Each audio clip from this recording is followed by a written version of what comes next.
Hey guys, this is Sherry to Sherry. We're making kale artichoke dip.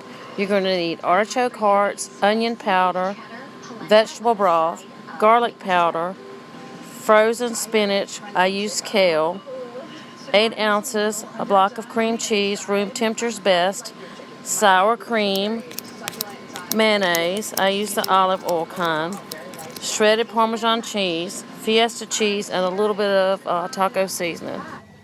Open and drain your artichoke hearts. Cut them with a pair of scissors to make it quick and easy. This helps you get really small pieces. Pour your artichoke hearts in the instapot and add your 1 tablespoon of onion powder and a 1/4 teaspoon of garlic powder and stir. You can add more or less to your own taste. The next items you put in and do not stir. Open your frozen chopped kale and put it in the Instapot. Next, add your block of cream cheese. It works better if it's softened to room temperature. If the cream cheese isn't room temperature, no worries, put it in anyway. Next, you'll need to add your 1/4 cup to 1/2 cup of mayonnaise. I used a 1/4 cup in mine. Remember, this is going on top of the kale and not stirred at all. You're going to need 1/2 cup of sour cream. This container is 16 ounces, so I used 1/4 of it.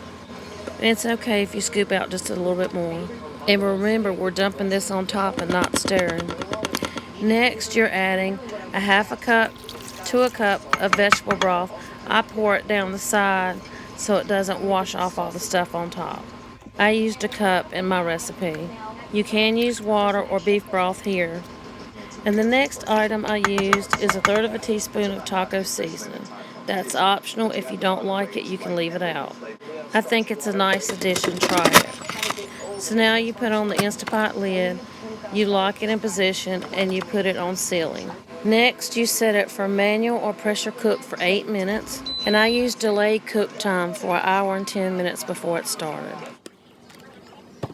A helpful tip here, I measured the shredded cheese out, the Fiesta cheese, into these 2-cup containers, put the lid on them, and put them in the refrigerator so when the recipe was done, I could just add them in.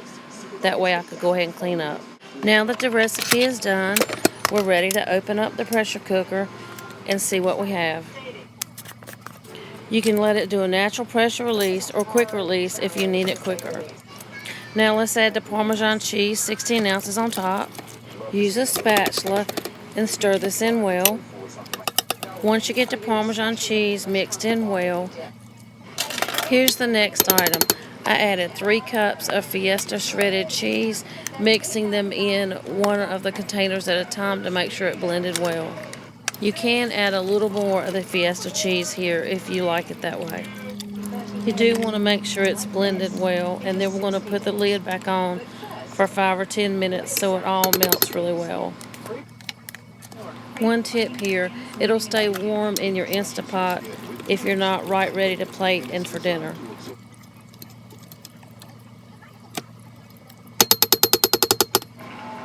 So once you're ready, you'll want to take the lid off the Instapot when you're ready to serve, and you can serve it with nacho chips, you can serve it with pasta, you can serve it with chicken.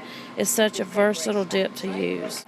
So let's scoop some out into a bowl and see how it looks and tastes. I'm tasting mine with the nacho chips. The little round ones are my favorite, and it tastes really good.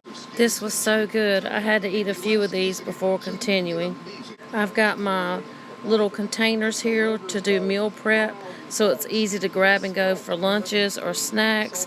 I just went ahead and scooped them in, put the lids on them, and stored them in the refrigerator, which makes meal prep easy. I hope you try this for your family.